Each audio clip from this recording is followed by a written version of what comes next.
UFO intelligence report, or UFO and extraterrestrial intelligence report, by a person who's actually got to fly one of the UFOs. That's me. And I was just a little kid, and I drove a UFO. Time traveling all through history, recorded and documented by many thousands of people, all through history.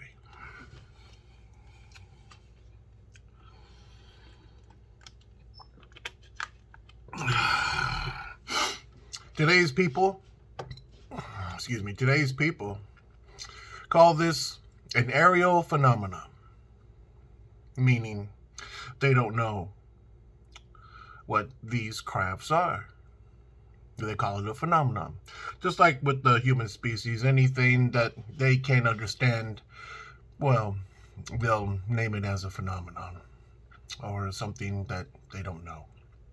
You know, it's just the way people think. For instance, it's there. It's flying in the air. It doesn't make any noise. It could be very big craft or very small craft. It could move in certain ways that today's technology, today's aircrafts can't. Under intelligent control, driven and operated by people from another world who are not human. Facial structure is not human. Skin color is not the color of humans. Fingers, not the same as humans. Fingerprints, not the same as humans. Eye color, eyes, not the same as humans. Hair, not the same as humans. From a different world. I came in contact when I was a child.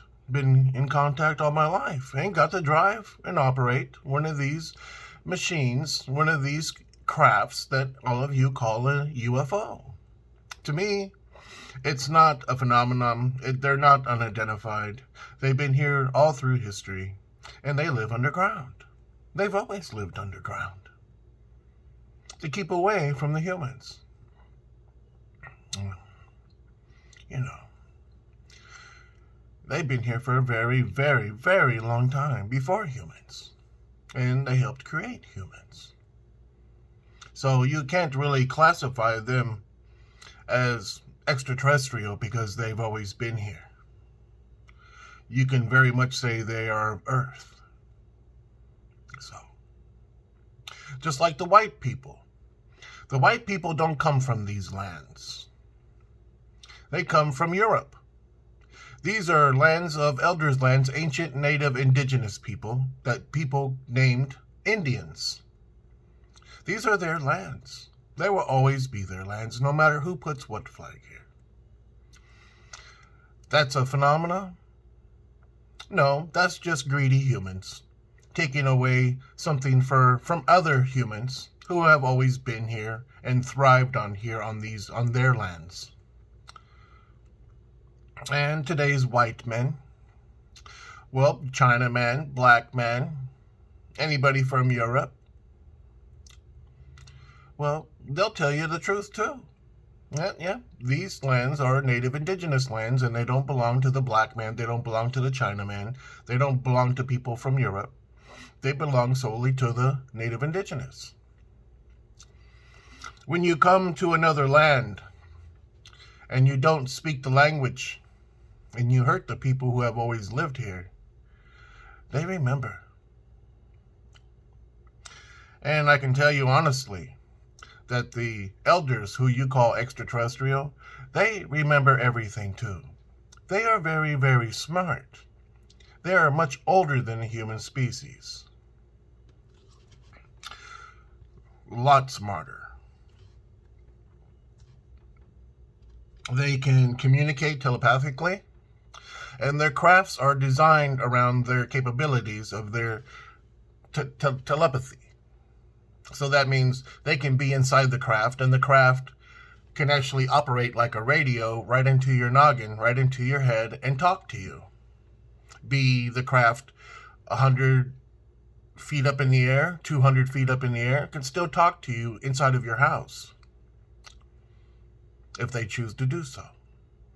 Or totally be invisible right behind you and talk to you with telepathy, and you'll look around and you'll think you're going mad or crazy, and you'll hear voices inside of your head talking to you. That's not a phenomenon either. That's just a capability that the humans once had a long time ago that they lost over the generations. You see, humans, thousands of years ago, from my experience always being here for many millions of years longer than the human species, has known this for a very, very long time. Humans, a long time ago, thousands of years ago, used to be more spiritual than anything else. Farmers, hunters, and spiritualists. That was it. There was no TV, there was no restaurants, there was no supermarkets, there was no gas stations, there was no cars, there was no governments. There was nothing. Except for humans and a lot of extraterrestrials flying over your head. Just like you would see an airplane. But this was thousands of years ago. There were no airplanes. There were just a lot of crafts flying around everywhere. I know, I used to get to drive one. So, I covered the telepathy part, and their technology is wrapped around their telepathy. So, the crafts are capable of talking to you, just like someone turning on the radio switch inside of the craft.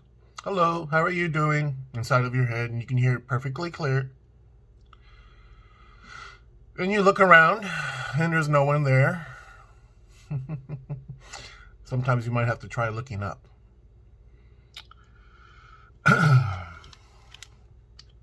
But then again, the human species isn't that smart today. You see, they're de-evolving, the human species. The de-evolution of the human species for handheld devices that hold no spirituality. Your computers, your video games, your TVs, your videos, No spirituality there. It's just a box with a lot of gizmos in it. No spirituality whatsoever. And you use this. You're using this each and every single day, 24 hours a day, 7 days a week, and you're not practicing anything of spirituality. So, spirituality isn't something that you talk about. It's something that you practice. There's no talking about it. There's no posting fake fantasy art CGI pictures and claiming that's you, that's your spirituality. No. You always have to be truthful to yourself, number one. Don't lie to yourself. And don't lie about it to others. Because you are not a CGI picture. A fantasy, CGI fantasy art picture that you post on Facebook. Even though it is beautiful, it has nothing to do with your spirituality. They are much more evolved with their telepathy than you can ever even imagine. They can stop you with the power of their telepathy at 150 feet. They can stop you right in your tracks and make you walk like a puppet, not under your control, like a zombie, the zombie walk. Few people have experienced this. Walking like a puppet, not under your control, laid down on a table inside of a craft and examined by people who are not human. But if they dared talk about it to their friends or family members, they would have been shunned. They would have been thrown out of the family. They would have been fired from their work. They would have lost all their friends. They would have lost their family. lost their home, lost their car, lost everything that they ever had. Because they told them something.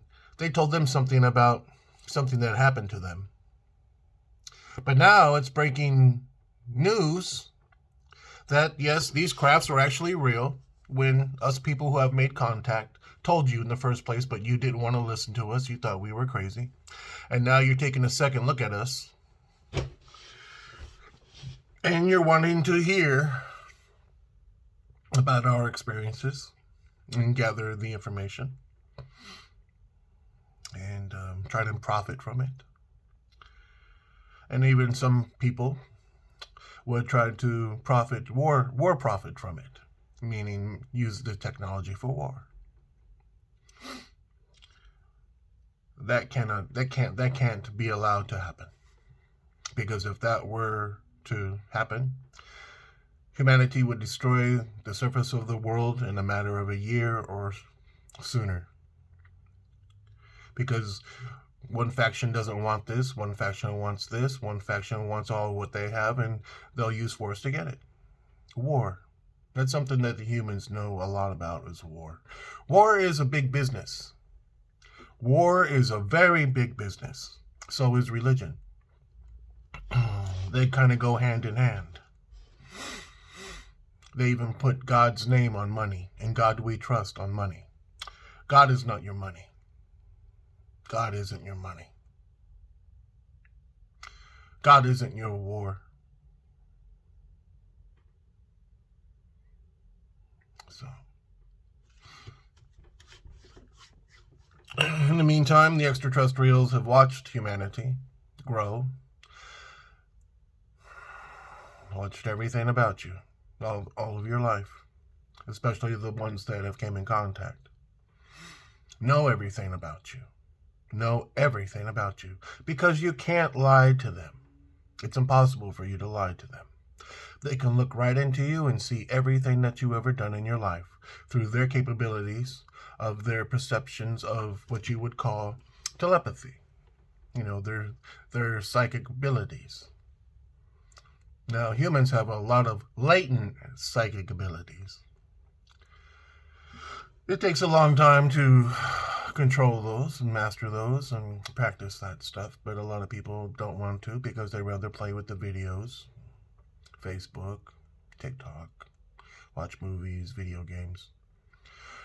No spirituality, de-evolution, and destroying the world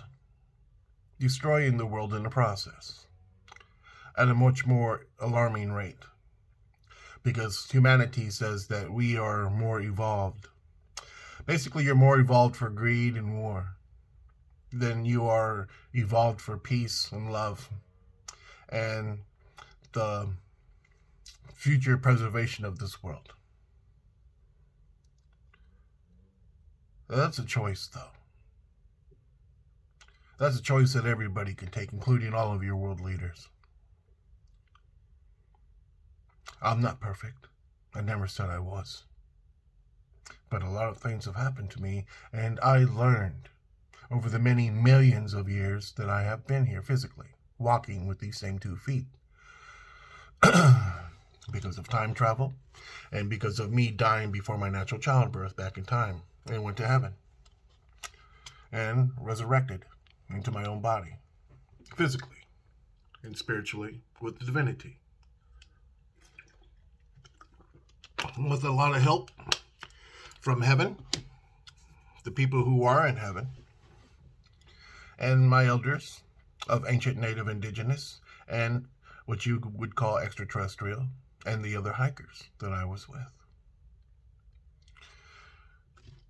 I've been keeping record. I've been documenting and recording everything, and I've been learning so much that would make NASA's head scientists' heads spin off, because they couldn't handle the information load that I have, let alone the stress that comes with it and the pain.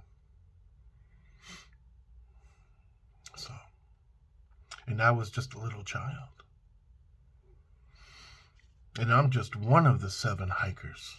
I'm just one of the 7. I'm one of 7 people.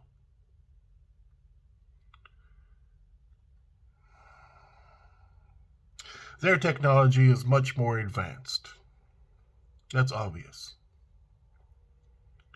So much more advanced. And it goes good with them because they are also physically much more advanced. You can't take away something that belongs to somebody else who's much more advanced than you.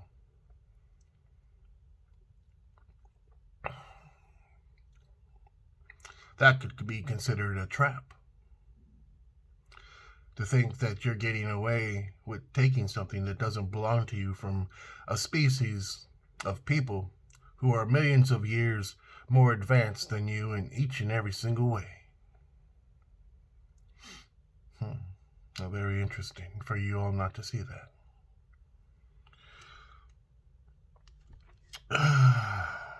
But, like I said, the human species isn't that smart, but it used to be a long time ago. So very, very smart.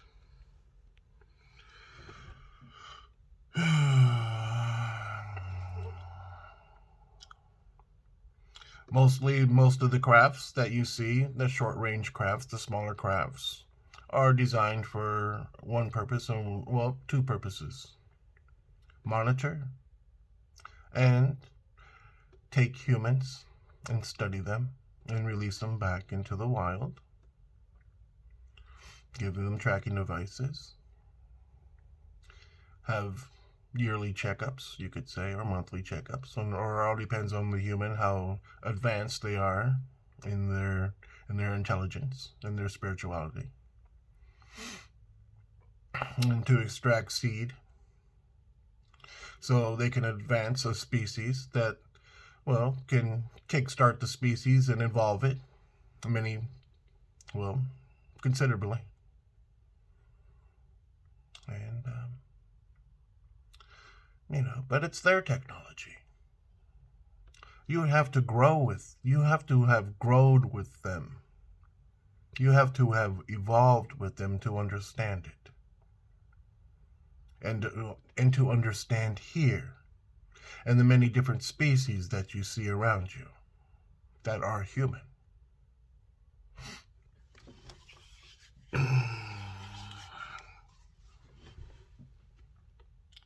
You can't go bouncing into the craft and acting like the captain, and you never even been inside of a craft.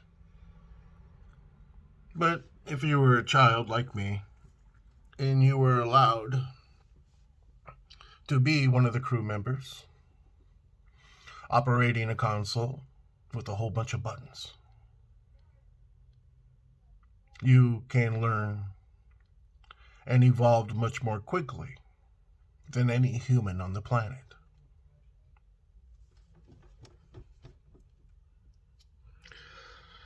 What does a fireman do? A fireman is trained to put out fires and knows about buildings, knows what feeds fires and puts out fires, knows the tools, tools of the trade.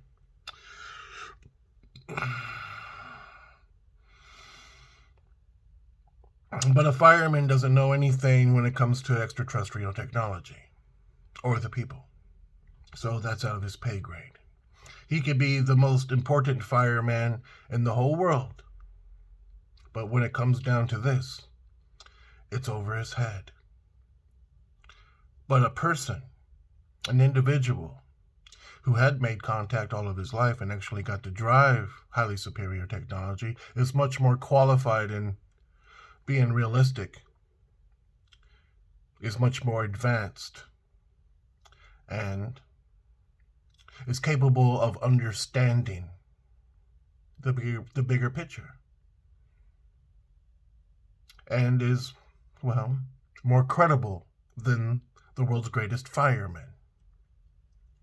Simply because he was a part of the collective, part of the crew, driving highly superior technology, sitting with people inside of the craft from another world learning. Now you take a congressman or a senator. They know the ins and outs of the buildings and the paperwork that they have to push and the people that they have to talk to.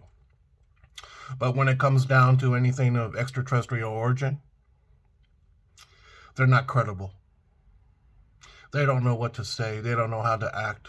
They don't know what to do. But the person who's driven a UFO, that you call a UFO, and has actually met and learned with extraterrestrials from another world, is much more well qualified for any position that would come in this direction and would come in this specific topic, if you understand what I mean.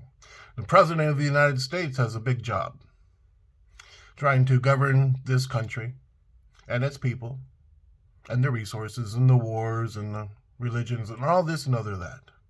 But when it comes to extraterrestrial technology and people from another world, the presidency goes right out the window.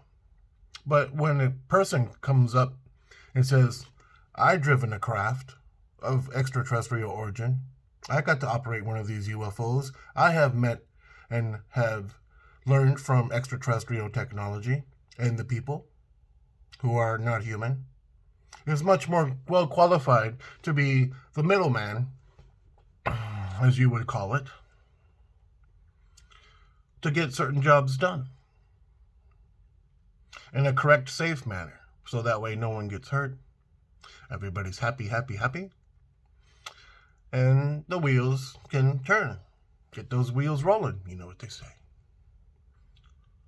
But when it comes down to the credibility department, you can be the president of the United States of America, and still the person who's driven a craft, who has actually met people from another world, has worked beside them, and operated highly superior technology, is much more credible. That's where I come in. I like to help. You know. If the offer was given, I'd like to help.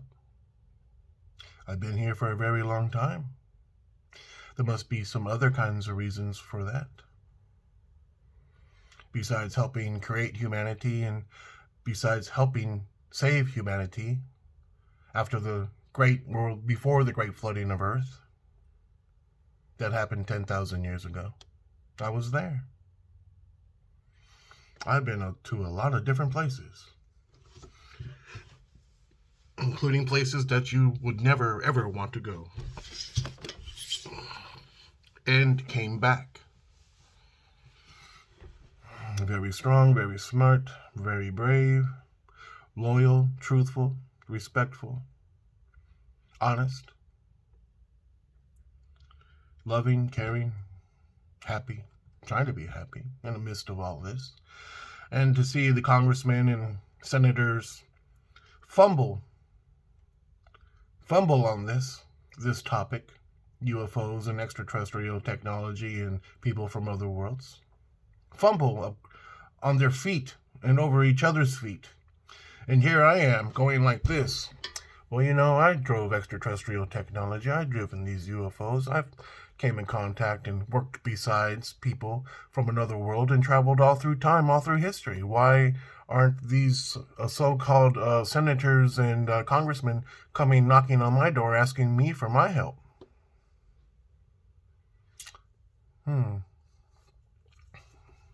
Maybe they're not that smart. I don't know. I don't know. I don't know. I'd never met any congressmen or senators. You know, I never met any. I guess they're not that important. I don't know. I could see, I can turn it on the TV and hear them argue with each other. To me, it's pointless. I don't like to hear it. All I hear is corruption, lies, deceit, evil, war, and corruption, and it's a waste of time. There's so much more important things that needs to be done. Now, maybe, hopefully, someday soon, that the people from other worlds and the people from this world can have a good long walk together in a nice park and have a nice day under the sun, talking and getting along without talking about technology and war and politics. But that's called being a family. That's something that all of you people on this world haven't been in a very long time. When I was in the underground city in the Grand Canyon thousands of years ago, before any of you people were in existence today, I sat in the Grand Canyon, in an underground city in the Grand Canyon. And there were people from all over the world who were being rescued before the great flooding of Earth. I'm a survivor of the great flooding of Earth 10,000 years ago in the underground city with my elders from all different parts of the world. Buddha, Thoth, so many more people. So many people. And I was just a little kid. I was happy. That was one of the times in my life that I was truly happy. Sitting in the floor in the underground city, eating a small corn out of a woven basket that a princess, or what is it, queen, or a beautiful woman from Egypt gave me. That was 10,000 years ago. A beautiful woman from Egypt gave me a basket full of small corn to eat. And I had the bad diarrhea. I had bad diarrhea from walking through the desert with my elders, with the little blonde-haired girl hiker, my father of ancient Pueblo and mother of ancient Pueblo. Ancient native, indigenous, people that you would call today the ancient Indian ancestors. My mother and my father.